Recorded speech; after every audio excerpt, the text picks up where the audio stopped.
iHeart radio station. And boom!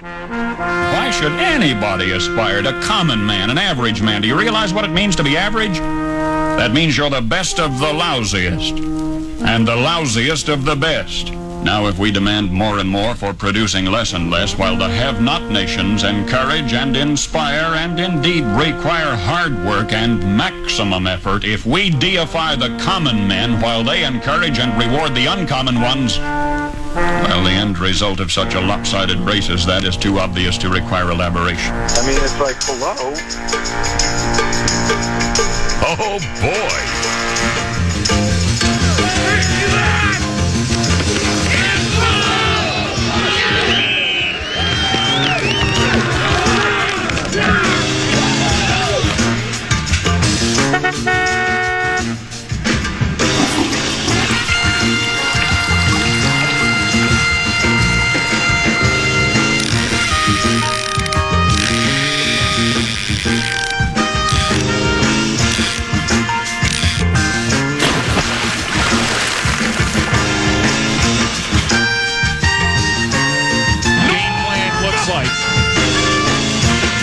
I can't take this anymore.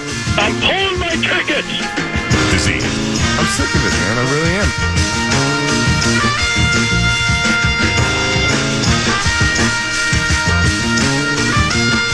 How you like it now? How you like it now? I'm a fraud. Yes. Rosa, you don't know nothing. Mark, they can't pitch. They can't hit. What is with? I mean, come on.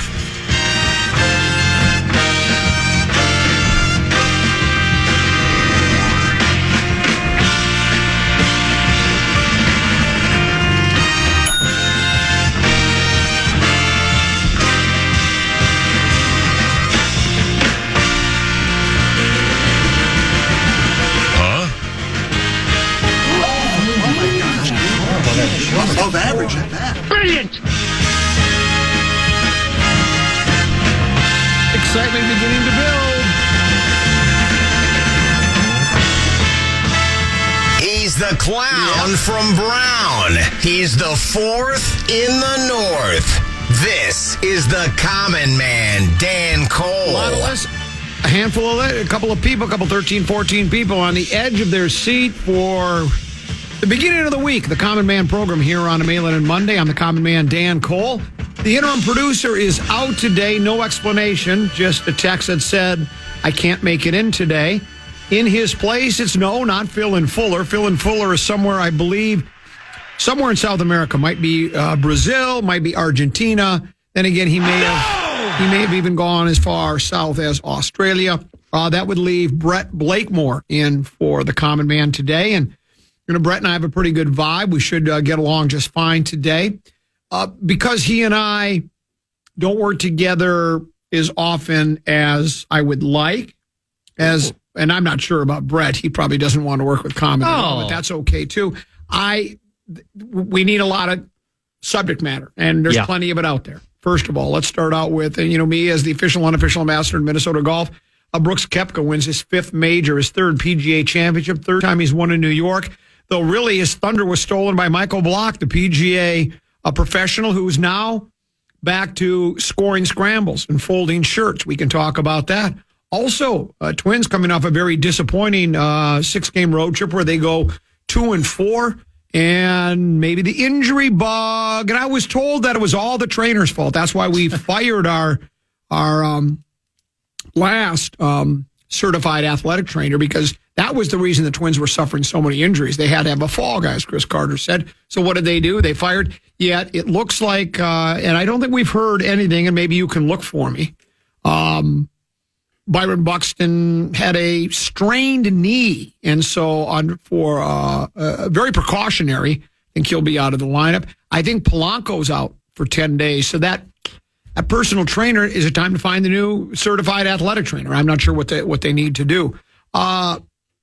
NBA, it appears that at least to this point, that the glass Chuck Taylor still fits. Jimmy Buckets and the Miami Heat, the number 8 seed, 1 win away from advancing to the NBA Finals. And it looks as though they'll be facing the Joker because I think they're up 3 games to none as well. And they can close out their series this evening. And the 2 teams will square off. Plenty of NHL action to get to. I'm not really sure where to begin. So why don't we spin the wheel of topics?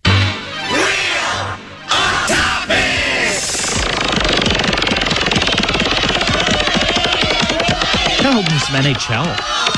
Commons golf game. Oh, that's crazy. What'd you shoot today? I beg your pardon, what'd you say? What'd you shoot today? Oh, I was hoping you wouldn't ask. 91. The 5-iron might as well be a pitchfork. Every club should have been a pitchfork. Every club should have been a farming or gardening implement and could have been. Really? Where'd we play? A Stone Ridge Golf Club. Where'd you hit it on one? It's also known as Killdeer. I hit it right up the... Here's how I would describe Stone Ridge. There's the first hole, also known as Killdeer. They name all the holes out there. It's Killdeer, Stone, Trial, Alien Bent. Abduction. Yeah. No, you got the wrong golf course. Oh, sorry. Don't interrupt me when I'm in my train of thought. I mean, I was on a roll there, and all of a sudden My fault. you pulled a 10 to B. You threw me off. 10 to B will do that to me all the time because everything I have to say is really important. Like naming the holes at Stone Ridge. I'm sure this is fascinating the listeners right now. It goes Killdeer, Stone, Trial, Bent, Plateau, Elm, Redan, Top, Island, Splinter, Barn, Snag, Tease, Quarry, Thistle, Punch Bowl, Windstone, and Curtains. Those are the names of the 18. And I hit it right up the gut on Killdeer, knocking on the green in 2-putt. I'm on pace to shoot 72. Incredible. I double Stone. Now I'm on pace to shoot 90, and I thought I was going to shoot 90, and I hit my T-ball out of bounds on Curtains, and it was Curtains for me. I had 2 OBs today. It was just a mess out there. What'd you hit for your second shot at 18? Well, it all depends what you call my second shot. My second shot was a drop because I hit my T-ball out of bounds right. So OB outright, back on the T2, and then I hit my third shot into the fairway. So my second shot really wasn't a shot; it was a penalty. And then I hit 4 up by the green, 5 on, and then I one putted. Yeah, I actually one putted. So it was not a good day. But you know what? Here's what I'll tell you. I'm comfortable with who I am, where I've been, where I'm going, and where I'm at. There was a time where if I shot a 75, I thought I was a great player and a wonderful person. If I shot an 85, which I'd have killed for today, if I shot an 85, I thought I was a bad player and a bad person. But I don't allow my mood to shift with golf. I mean, I was disappointed today, but there was a time that it would bother me all day where I would be grumbling and mumbling and just be down and bitter. And it's like, I'm Elmer J. Fudd. I own a mansion and a yacht. I mean, what's the difference? It's all good. I don't make a living playing golf, and it's a good thing because I would starve to death. Now, let me ask you a question I wanted to ask about you. Last name Blakemore. To me, that sounds like some well-heeled, blue blood. It's just got Blakemore. Mm-hmm. Blakemore. Is there any truth to that? Do you come from a fairly well-to-do family? And if I'm asking you personal questions you'd rather not answer, that's fine. I mean, for me to ask you about your family's wealth or lack thereof is probably not appropriate. But you know what? The show is about inappropriateness. I hide nothing from anybody. Well, I'll put it this way. We did not get any help from FAFSA when I was going into college. So we didn't get any help from that. But we also struggled to pay for college. Yeah, so right smack in the middle. Okay, there. So would you consider you come from a middle-class upbringing? Yeah, suburban. I always categorize mine as upper lower class or lower middle class. We didn't have a lot. We got a lot of money, but I never really wanted for anything. And when you're younger, you really don't know. That's the beauty about being 4, 5, 6, 8, 10 years old. Even 12, you really don't even know that, unless it's glaringly bad. And there are people that are poverty stricken right now. And I realize that. And it's one of the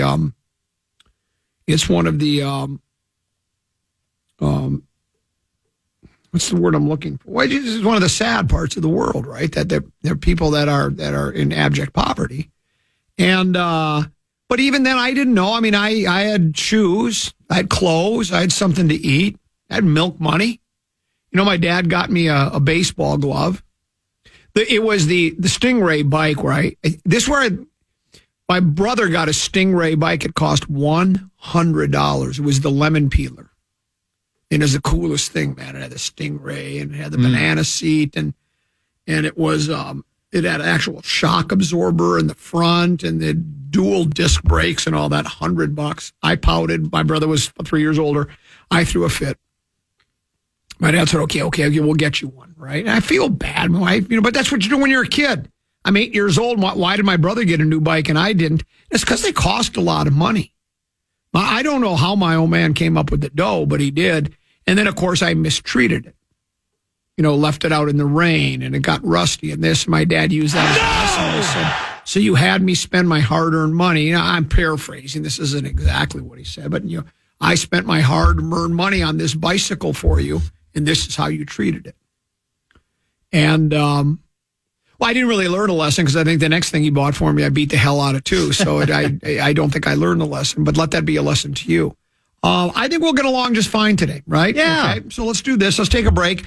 I do have a number. I also received an email that I was unable to print this morning on my printer. Sometimes, can people put a block on printing? Because this is happening to me all the time now. 2 or 3 emails that I want to print, it won't allow me to print. While most of them will. I sent it to Booth at KFAN.com. It was football related in general, specifically Viking quarterback related, and I think it raises some interesting issues. So we have those topics and more to get to. This is the Common Man program, and we affectionately call FM 100.3 the Fan. To a place in the past, we've been passed that over. 6:30 on the Fan. Thursday, June 1st, get ready for the first ever iHeartRadio Access Day, where we give you access like never before. The biggest deals from national and local brands that you love, along with the chance at Vikings and Wild experiences. Register now for reminders where experiences go live Thursday, June 1st, iHeartRadioAccessDay.com. When I wake up in the morning, love, and the sunlight hurts my eye. You hit the post there really nice. Can you tell I was trying? Yeah, you rushed it a bit, but then, better late than never. No, wait. It was nice. It was fine. I'll take it. You're not a pro's pro. I mean, I've been in the radio business since if you count schooling, I ain't fooling. 1980 for me. Here we go. Ready? Yep. 1, 2, 1, 2, 1, 2, 1, 2, 3, 4. Day. B.A. Dubay, the NBA, and L. Dubay, Rooney Crusade, beat Green Bay, do it all on the arm of El Dante. How old is that? I wrote those lyrics back in, when did Culpepper play for the Vikings? Long time ago. Late 90s, early 2000s. So I sampled from Bill Withers. So, again, as much as I'm not a big fan of sampling, I've done it. I'm guilty as charged. What did I ask you before that? When did Dante play for the Vikings? No. I don't remember now. 2 emails that piqued my curiosity. There are 3 different ways to reach us here. Actually, I think there are 4. First of all, you can always call us, 1-800-320-5326. That's the old-fashioned way. We'd accept carrier pigeon, too. That's all right. If you have one, I don't know if... I think these windows, they're locked. It might be hazardous. Yeah, I don't think you can open these windows anyways. And yeah, they would be hazardous. But a carrier pigeon works. There's also 1-800-320-5326. Booth at KFAN.com, the email account. Also the Fancy Pants KFAN Talkback. If you have the iHeartRadio app, you see the microphone icon in the corner. Click it. You have 30 seconds or less to ask us a question. We take the 5 C's via KFAN Talkback. We take compliments, complaints, comments, concerns, and questions, the 5 C's. And also our Bradshaw and Bryan KFAN text line, 64686. Here is an email that caught my eye. here on the Common Man program this morning. And it says, wait, where'd it go? Oh, here. Subject line, PA, what the hell are you talking about? And then it says, just wondering, never heard so much crap come out of a person's mouth. And I was thinking, if you think that was a lot of crap coming out of somebody's mouth, just wait till you get a load of noon to 3 today, because it's going to be, seriously, it's going to be like a porta potty today, is what it's going to be like. So I don't know what PA was talking about at 10:26. Are you aware of that? No. Are you listening? I'm wondering what he was talking about at 10:26. Then there's this one. I did send an email from Common at KFAN.com to Booth at KFAN.com this morning, and lo and behold, it is here. I sent this at 6:27 this morning. It reads as follows. It's from Green Tractor Guy. Says, I just read an interesting comparison about our quarterback, Captain Kirk. We truly need to really look back and think about what he has accomplished. More importantly, the environment, multiple managers, multiple teammates, just to name a few, yet he continues to perform a high passer rating and put up big numbers. And what about the durability and his competitiveness to win? My hope is he gets better with KOC and he continues to show his leadership skills. Proud to have him in a purple jersey, Skull, and then he signs it, love the shot comment, and I like it as well. So that's one thing we do have in common. Now, but here's what I'll tell you. See, Kirk Cousins, we've talked about Kirk now ever since he walked in the door. It seemed like he was walking into a yacht. He's been with the Vikings, 5-6 years now. It was after the Case Keenum year, which would have been 2017, right? 18, 19, 20, 21, 22. Yeah, 5 years, 5 seasons he's been with us. It's well documented. 5 different offensive coordinators, 5 different systems, 2 different head coaches, lots of different personnel. Lost his. I guess at the time Steph Diggs wasn't the number 1 receiver. That might still have been Thielen, but they were a 1A and 1B in my mind. He lost his number 1, his 1A or his 1B wide receiver. He's never had a great offensive line in front of him. He really hasn't. Last year might have been the best offensive line he's had, and that ain't saying much. And when Kirk first came, did I say that right? When Kirk first came to town, I just kind of did I don't want to say I rolled my eyes, shrugged my shoulders, and shook my head, because it wasn't like I was thinking, what are we doing here? But I thought, wow, yeah, he's pretty good, but that's a lot of money to pay. And I always considered Cousins, and I'm certainly no National Football League quarterbacking expert, but I always put him kind of that smack dab in the middle, kind of like a common man, the best of the lousiest, lousiest of the best. Maybe that, I guess you could push him into the early teens, like maybe 13th, 14th best quarterback. Maybe you could make him there was a little bit of wiggle room there, and we know he has strengths, and he also has woeful shortcomings in inadequacies. He's not real mobile. It seems like he himself talked about his regimented lifestyle. As a matter of fact, we had him on the air one time, and I remember, because the things that interest me are more the things, not so much the X's and O's and the wins and losses and what do you think of Green Bay this week. Mine's more of the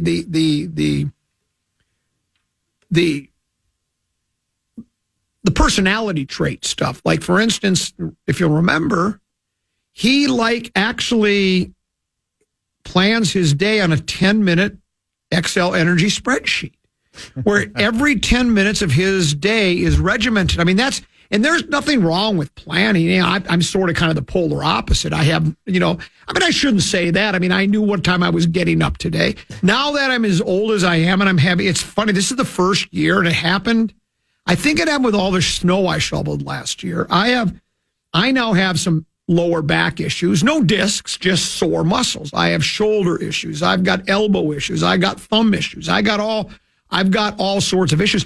I had to spend with my ARP trainer, which is an electrical gizmo box, neurotherapy, and with stretching. It took me a half hour just to get ready to go play golf. So I knew what time I had to get up to get myself physically ready to play golf, to pack a lunch, to pack some clothes to change into, because I was going to shower at the golf course I played at. And so I knew exactly how much time it would take me. I get here, I wing it on the air, and we move on with our life. I know a couple things I'm going to do tonight, but he practices. He He plans out every 10 minutes, which is good, I think, for maybe your everyday life. I don't think it works quite well as a National Football League quarterback because generally speaking, the game rarely plays out where it goes as planned. There's going to come a time where it's like, we got to ad lib here, folks. This isn't working. They know, those first 25 scripted plays worked well. Guess what? They're not working anymore. They know what we're doing. And so we're going to have to change things up. And I'm not saying he isn't good at doing that, but I don't know if I would consider it one of his strengths. He's durable. He's durable. And I thought he had his best year as a Viking last year. It's been much debated. Statistically, he wasn't. If you're a sabermetrics and analytics person, the numbers were down all across the board. Touchdown to interception ratio, yards gained, yards per play, completion percentage, everything. But they went 13-4, and if you'll remember, he had 8, count them, and it's not all the quarterback, but he is the most important part of the offensive. He's the most important cog in the machine. He had 8 come from behind victories last year. So then you talk about, and I've sort of mentioned just about everything that Green Tractor Guy has said. He continues to show leadership skills, proud to have him in a purple jersey. Now, they could do better and they could do worse. There are other quarterbacks. Obviously, we all know that, right? I bet Kirk, if you said, do you think the Vikings would be a better club with you or Pat Mahomes? I think even he would say, well, probably Pat Mahomes. That's a different skill set, but, a younger player. There's Joe Burrow and there's Josh Allen and all the rest, right? Jalen Hurts, and there's a number of other quarterbacks that you could put up there. But I also have said this on several occasions over the past year, maybe 18 months. You can't rub the genie's bottle and say, you have 3 wishes. My first would be to have 10 more wishes. And then my second would be, I want a different quarterback. That's not going to work. You have the quarterback who you have. We could do worse. We could do better.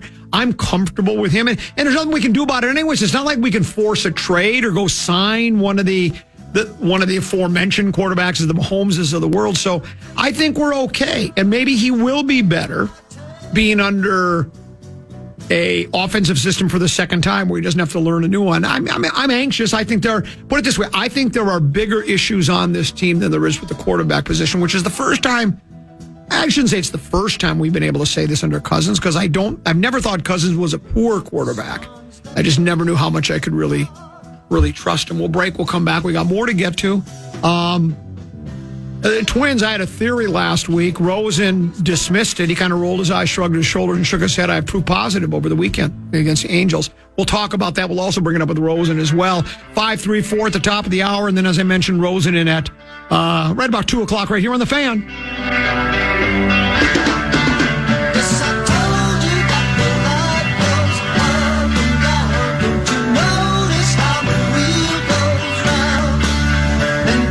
KFAN. Attention for a part-time opportunity and you love The Fan, then apply to be a part of the iHeartMedia Street Team. You can be a part of the biggest events in the Twin Cities and represent your favorite stations at concerts, sporting events, festivals, and more. KFAN.com, your careers. You didn't make it there. Yeah, no, didn't get it. Didn't quite get there. Might have to eliminate a little verbiage sometimes. A couple of excess words. Oftentimes I'll write a piece of copy for a client, one of my many advertising partners, and I just write it freehand. You can see this right here, hummingbird ear tubes. I write it freehand on yellow legal paper. Sometimes I can't read my own writing, but I'll write it, and it's like I have a clock. I've done this for so long. It's like I can do it. I'm so good at it. Wait, hold on.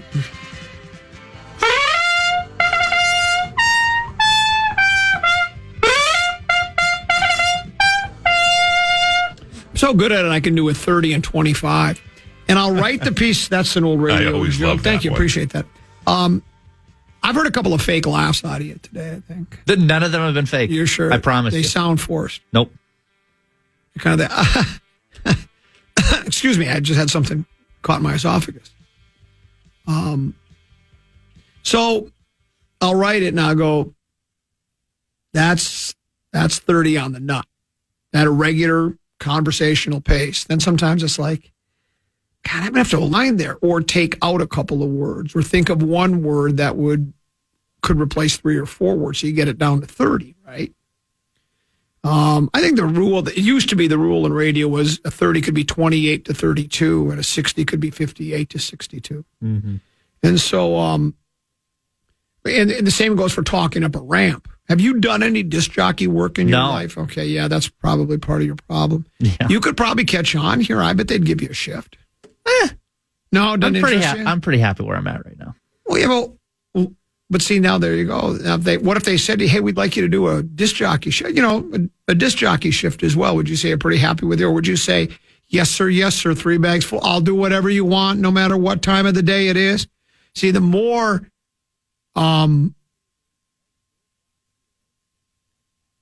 it's the phrase I'm looking for, the more go-get-em-ish you got to yourself. You're going to go get them. You'll do whatever they ask. But if you did that, well, here's what it would do for you. It would almost be, you'd be talking up the ramp practice for when you're on here on the fan. Of course. So you get a better feel for, because you have a song that's got a 20-second ramp. You have 20 seconds before the vocal starts. It's good practice. You should try it sometime. So you're 1 for 2 today. Yeah, I'm batting 500. You hit one. You miss the other. I'll be curious to see how you do. Let's see. I've got on the next one. Yeah, I've got 3 more for the show. Very good. So here's a email that says, comment, I just got back from an annual guys golf getaway up north. Wanted to throw a big thanks to the staff at Grandview.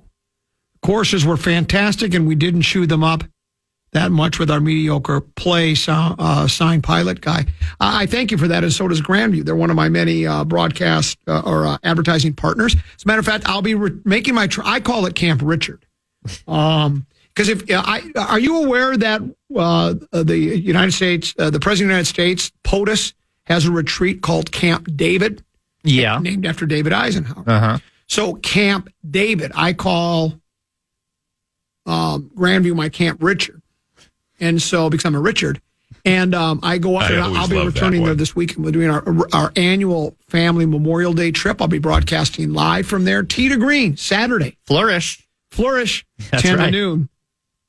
Right here on the fan. And they did do they're doing a major restoration project on the pines and the lakes and the woods. They have 27 holes that are known as the pines, and the 2 that have been there the longest are the woods and the woods 9 and the lakes 9, and they're doing a renovation on both of those. I Heart Minneapolis, Bring Your Best, the bi-weekly newsletter that we get here. Greg Alexander's I Heart Minneapolis, Bring Your Best. This is issue number 9. Number 9. And all I look for, there are other things I look for. How about this? Lee Balsvik actually has been here longer than I have. Lee Balsvik and I, they have the anniversaries here. Lee Balsvik and I went to Brown Institute together. We were in the same classroom. We were 2 of 12, the only 2 that remain in the broadcast industry. She started working it wasn't iHeart back then, whatever. There's been like 5 or 6 different ownership groups. She's been around since 1988. 1988. She's got me by 5 years. I'm next on. She celebrated her. So 88 would be what anniversary? 88, 98, 08, 18, 35th. Is that 35 years Lee's been here? Like that. She's been here 35 years. I've been here 30 years. As of the 18th of this month. But then the only thing I really generally care about is employee spotlight. Sort of like employee of the 2 weeks. I've yet to make it.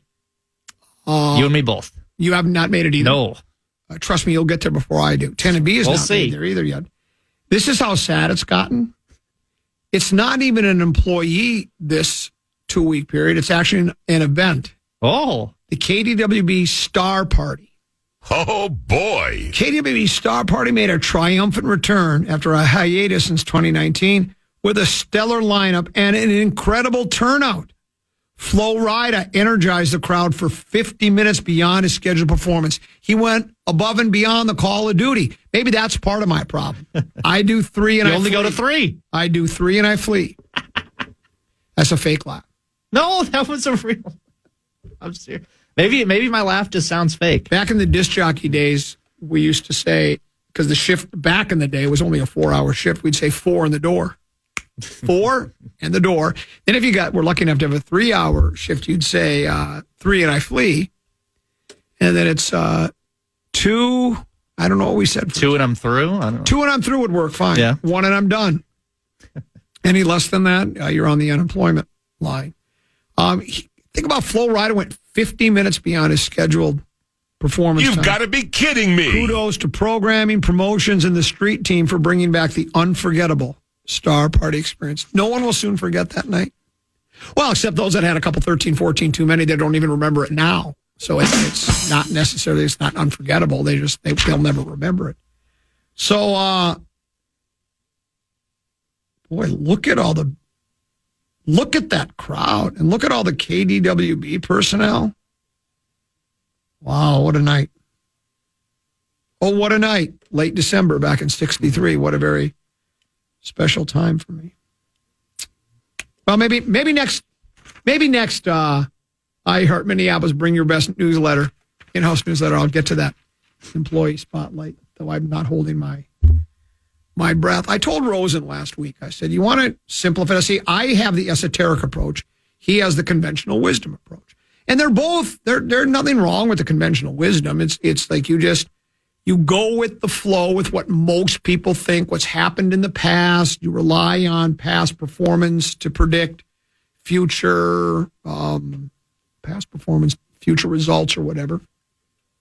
And I said to him last Friday, I said, you know what, for me, the most important aspect of baseball is pitching. That's why I've always been down on the Pohlads, because they've never invested money in pitching. This is the first year where I felt like we have a real, honest-to-goodness, top-notch pitching staff, pretty much top to bottom on the starting staff since probably 1965 when they had Jim Kitty Cott, Camilo Pascual, Mudcat Grant. I mean, that was a pitching staff that got us to the World Series. As a matter of fact, I don't know if you're much of a historian for Minnesota sports because you're a Green Bay guy, but when the Twins made it in 65, remember, they'd only been in Minnesota for 4 years. They moved here in 61, and they had the Dodgers on the ropes. They won games 1 and 2 at Metropolitan Stadium. We were up 2-0, and then we lost in 7, so that means we only won 1 of the next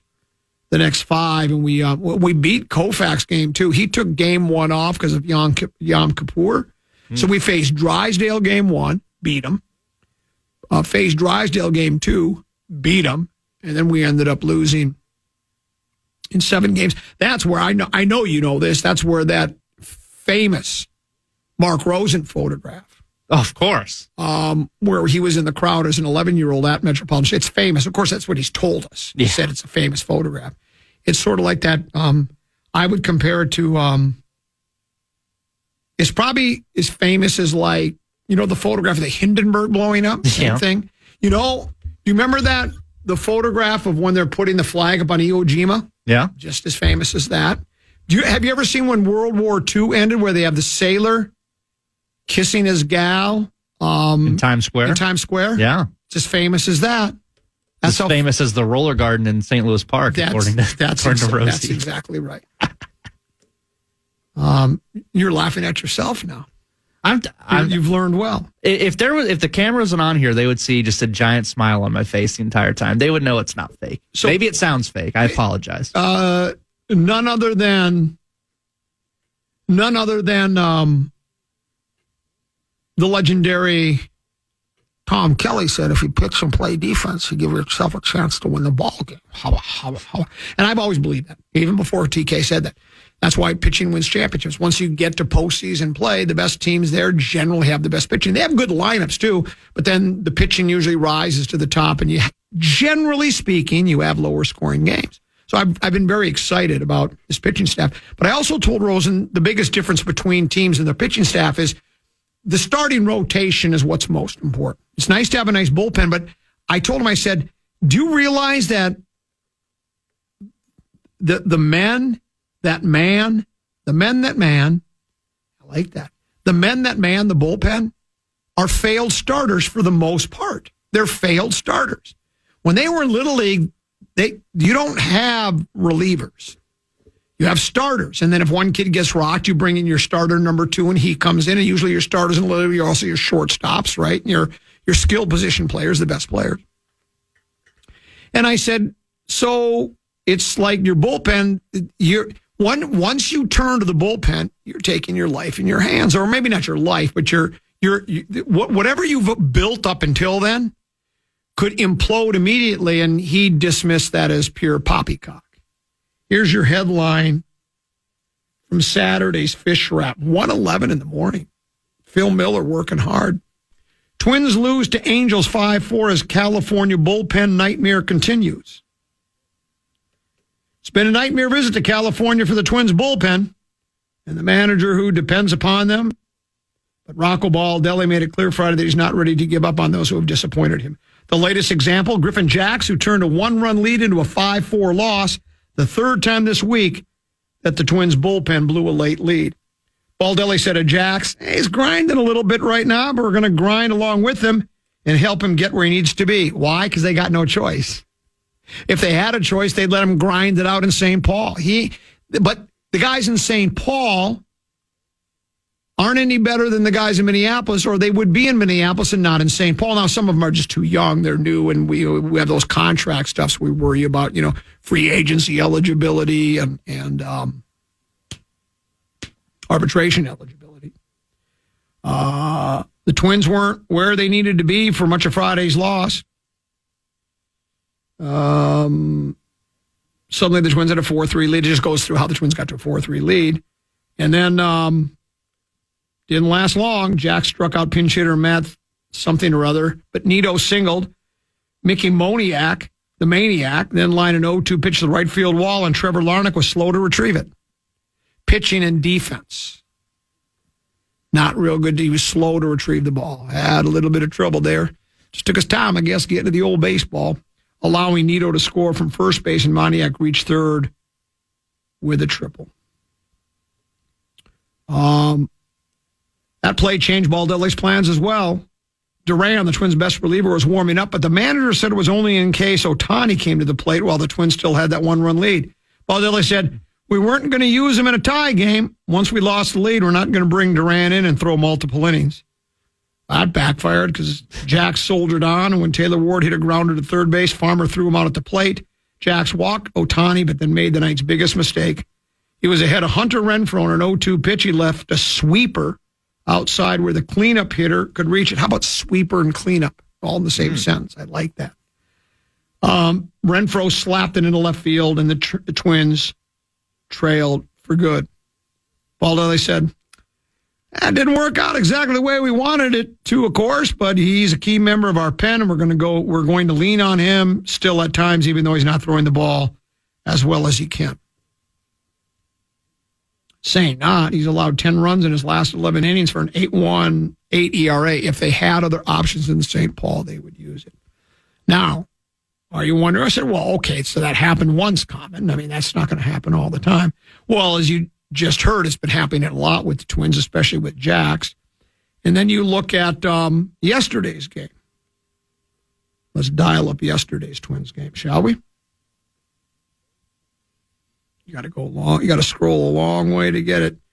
Twins road trip problems conspire for more defeat. Lopez and Ohtani, pitch for pitch, they were brilliant, right? But when Lopez departed with the score tied in the seventh, took only 8 pitches for the Angels to take the lead. 8 pitches. No! And ultimately a 4-2 victory.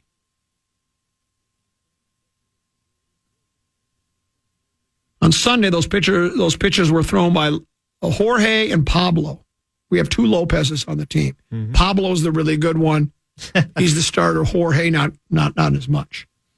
He relieved Pablo in the 7th with the score tied 1-1 after the starter walked pinch hitter Matt Thaiss to open the 9th. Zach Neto greeted the bullpen Lopez with a double off the right field wall.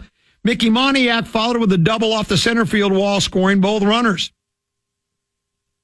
Jorge said, I'm still angry about it. It's my job to fix that. It was a really good game that Pablo was going through, and I couldn't do the job. It's awful. He didn't allow another... the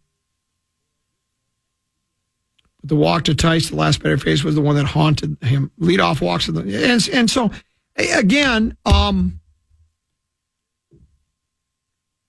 I know people don't look at it that way, but not everybody employs the esoteric approach. They just look at sabermetrics, analytics, whips and wars and strikeout ratios to walk ratio and batting averages. And I even like the old school ones. There was a time where you had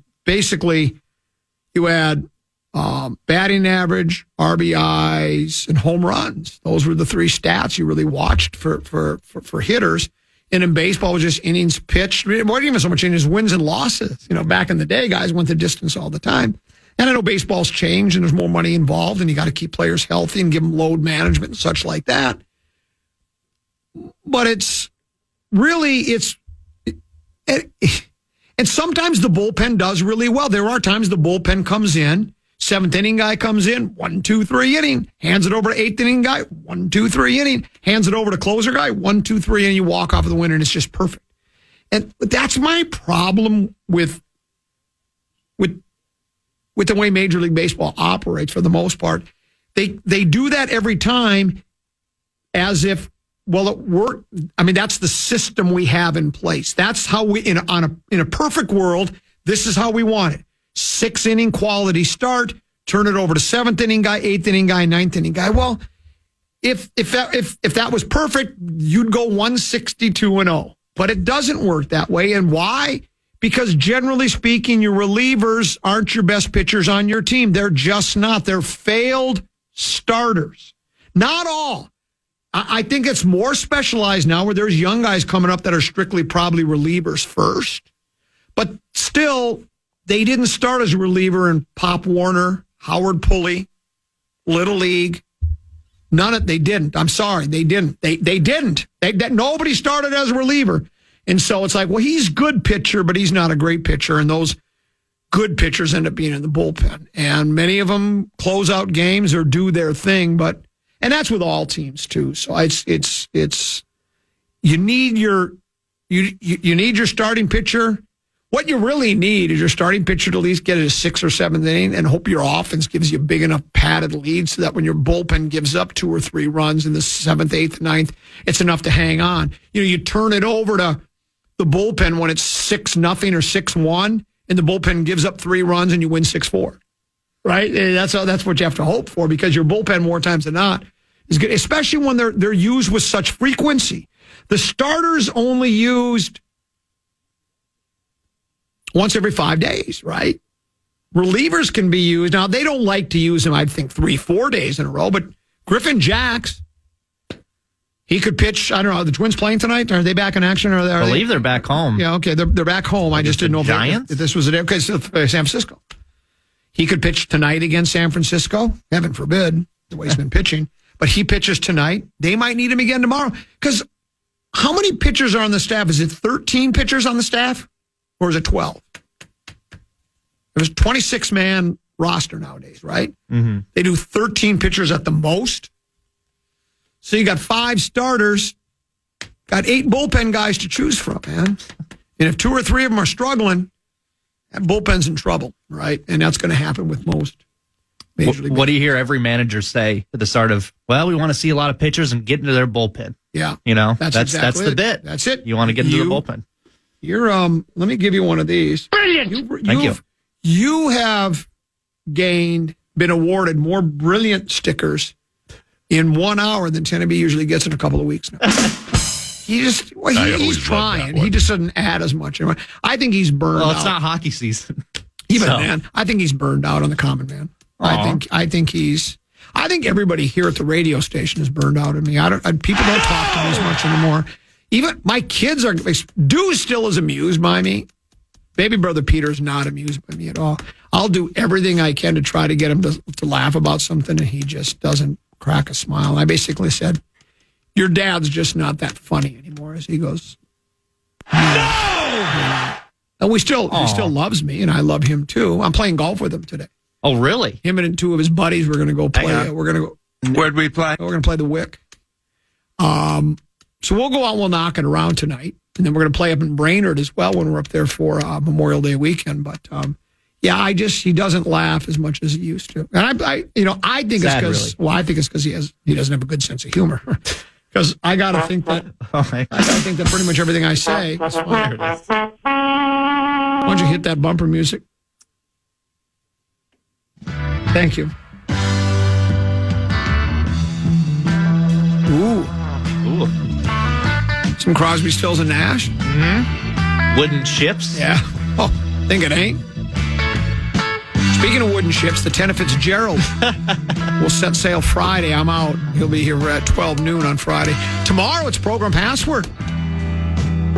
I think. Tomorrow? I think we're doing it Tuesday. I think we have to bounce it around. There's no way we can just do it on Fridays because, like, this Friday we can. Everybody's out for Memorial Day. Yeah, you're right. Tomorrow. Yeah, that's what I thought. So, and what's the matchup? Do we know? Do we have any indication? Marnie Gellner and Lil B versus Rosie and Carly Zucker. Ooh, that should be fun. That's tomorrow at 1:30 here on the Fan. We'll break. We'll come back. You got a tease, please, for 534. We'll continue the Twins talk. We'll talk about the PGA and Live, and I'll have Common fill in the blank.